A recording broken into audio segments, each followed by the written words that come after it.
By now, it's no secret that culinary tourists and journalists are coming to Israel in droves. Yes, just for the food. Even Birthright Israel does a food trip now.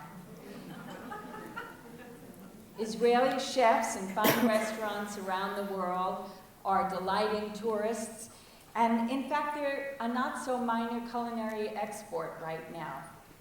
Stellar ingredients, creative chefs, but there's one thing more, and it's just as important. Israelis are great eaters. They're passionate about their food. These are not timid palates who go for chicken put through, as Woody Allen would say, chicken put through the deflavorizer. They relish a cuisine that is brash, earthy, and deliriously flavorful. So before we get to the hows and whys, for those people who still think that Israeli gastronomy is as much of a culinary oxymoron as treif matzah balls, I think we'd like to give them an idea of the kind of food that you can get now in Israel. So, panelists, if you'd like to name one or two of your favorite dishes cooked by Israeli chefs. Naama? Sure, yeah, sure. So in my last visit to Israel in April, I went to a restaurant called Elba. And I ate a very special burekas there. So you know burekas is one of the most beloved Israeli food streets by now. But Yair Yosefi version was quite interesting and different. So he served a deconstructed version of this burekas. And so it was the puff pastry and came separately on the plate of a very warm, buttery Swiss chard and a Meiri cheese, which is like maybe the princess of Israeli cheeses. It's like very salty but delicate, maybe kind of feta, I would say. And instead of the hard-boiled egg that traditionally being served with burekas, is served a poached egg. And then you could just use this puff pastry and mop up the sauce, Israeli style. And for me, it just really translates the experiment and the experience of Israeli food. It's a dish that you never couldn't, find in any other place in the Middle East or in the world. Bonnie? That sounds really delicious. One of my favorite things is a little sort of stand called a mise-non, which could be a little food stand. But a very famous celebrity chef took it over, or opened one, and he makes pita sandwiches, but he stuffs them with the most high-end ingredients. And I mean, I grew up knowing pita stuffed with falafel, really. Right. And he's very famous for his vegetable dishes, and he roasts cauliflower, whole cauliflowers, and the whole little restaurant is decorated with whole cauliflowers. And he'll take the cauliflower and put it into pita, and then you can put on your own tahina and sour cream and salsas and sahug and all these different toppings that he has there. And he also does one, he's very famous for one with a baked potato. And it's a baked potato that he stuffs inside the pita, and then you put all the toppings on, and he has a green onion sort of coming out very decoratively. And it's just the most delicious thing. And then he does other things like all different kinds of meats, steak and eggs, and all kinds of ratatouille with the tahina all over it. And it's just delicious, and it's just something so different and unique and wonderful and very casual. Gil? Like a good Israeli, I have two answers. I guess that right now my favorite is a dish that is so shameless that it's perfectly Israeli. First of all, I like food that is cooked by women, and there's a lady in Tiberias who has a little restaurant. Her name is Avigail, and she has a little restaurant in the parking lot of a hotel. And she is the daughter of a fisherman, and every Sunday, she takes the fishing boat of a kibbutz nearby, of Kibbutz En Gev on the Sea of Galilee, and she goes fishing, and then she serves the fish that she herself got from the waters of the Sea of Galilee, and she insists on the fish being eaten with the hands, not with cutlery, not with a knife and fork. And she even wrote on the wall, fish should be eaten by hand. But she has lots of other traditional Tiberius dishes. One of them has the most dreadful name. It's called madruta. Now, madruta in Arabic is something that has been farted. This is the translation of the name, and she always apologizes. She always says, I'm sorry. This is the name, but it's chicken breast with the eggplant, and it's lovely. And she says, just ignore the name, just eat it. And it's really a great dish.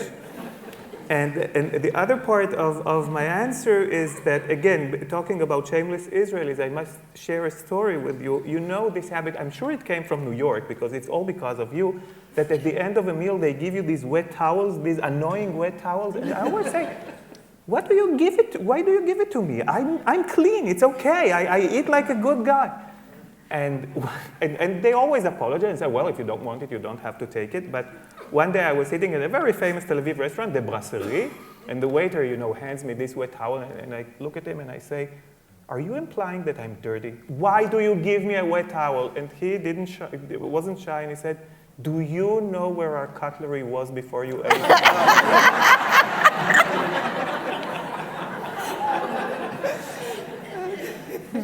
Okay, I cannot possibly top that. But also being an Israeli, I also have two answers. You asked me for two dishes. So I have another variation on burekas, because obviously Israelis are very fond of their carbs.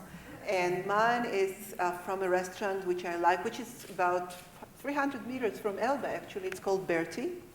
And there is a dish called sficha, which comes, again, doesn't sound great, almost like marduta, but it's Syrian, Aleppan, Jewish.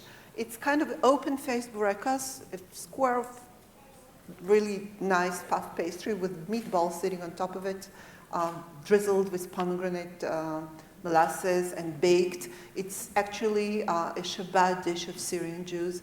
It's so simple and so delicious, and it's very typical of dishes, Jewish ethnic dishes that have been adopted by Israeli mainstream culinary scene. And the other is coming from another of my favorite restaurants. It's called Kalamata. It's in Jaffa. And the fact itself is that in the most touristy place imaginable, at the tackiest square of old Jaffa, there is now not one but two good restaurants. I think is a feat in itself. And there is a dish called, on English menu, it's listed, ceviche Arab style. And I think it says it all. Ceviche Arab style is Israeli cuisine in a nutshell. But basically what it is ceviche, which is this wonderful raw fish Peruvian dish, very trendy in Tel Aviv and in Israel in general, meets tabbouleh and sits on a bed of labneh, yogurt cheese, delicious and very, very Israeli, in my opinion. Oh, all of those sound incredibly delicious. Nobody mentioned Ashkenazi food. Did you notice? Come to that.